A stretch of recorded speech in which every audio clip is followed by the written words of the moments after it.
What happens when a person that lives a morally sound life dies compared to someone that lived a life more in what you might call like sin or evil or contempt or contraction or greed or hurting people quite a bit? Well, when you live in love and you don't have those things, regrets, you instantly return back to that home state. Well, like you're automatically greeted with people very, very, very quickly. But if you've done all of the bad things here, you carry that with you, because everybody gets a life review too. And so you carry that with you. And the regrettable is the unforgettable. The unforgivable sin is a sin that you can't forgive yourself for. And if you've done bad things here, the greatest pain that you'll ever experience is a love that you withhold here. That's the greatest pain you'll experience there. And it goes into because you judge yourself in the presence of that love. Not that that love is judging you, but you see yourself almost in a way, the best way to use it is unworthy of it. You feel like you're unworthy of that presence based off what you've done. And that's where you cast judgment on yourself.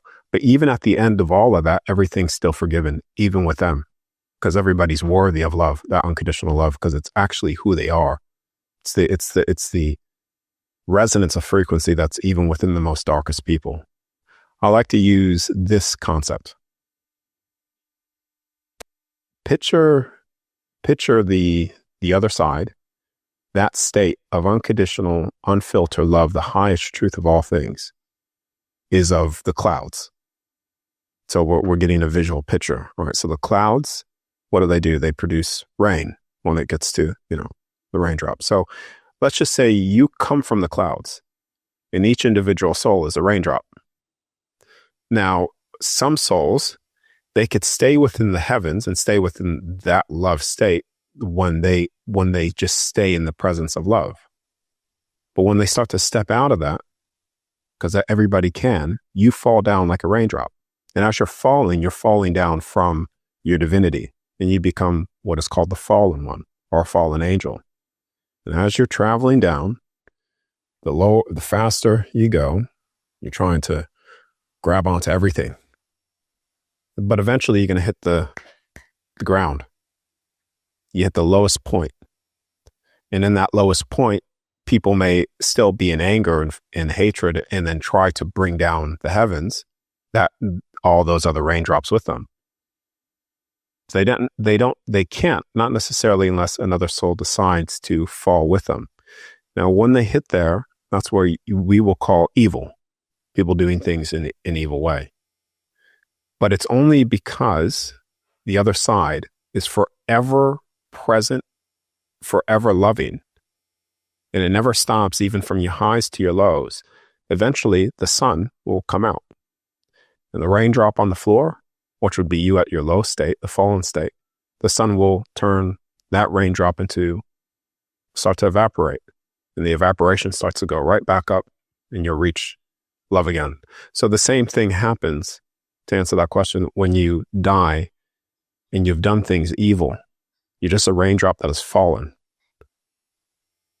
But you will return back to love because you'll be forgiven no matter what you do. And that's not a ticket to do things bad, because there's still consequences to actions. And this is where you could get muddied waters where, yes, everything is in a state of unconditional love. So then that gives me the ticket to do whatever I want. And yes, you are free to do whatever you want. But in unconditional love, it doesn't mean that there's no consequences to certain things that you do. You love your child, or let's just say you love a partner. You inherently know that if you touch a hot stove, well, I'll just use the child example, that you tell your child you love your child unconditionally, and you say, don't touch the hot stove. It's going to burn you. Child's going to go, oh, fuck you, Dad. Whatever. I don't believe you. He's going to sneak off. But eventually, if he does touch a hot stove, he's going to get the consequences of burning himself, the pain. But that doesn't mean you as a father, the one that loves it unconditionally, stops loving it just because it's done something. And that's similar as well, same concept that rides through the consequences. So a lot of people will have consequences to actions that they've done outside of love, but that will never stop the other side itself from the most high of all things, eternal essence, from ever stop loving you. It will always forgive you no matter what you've done. But will you forgive yourself? That's the question. And that's where you go into the unforgivable sin.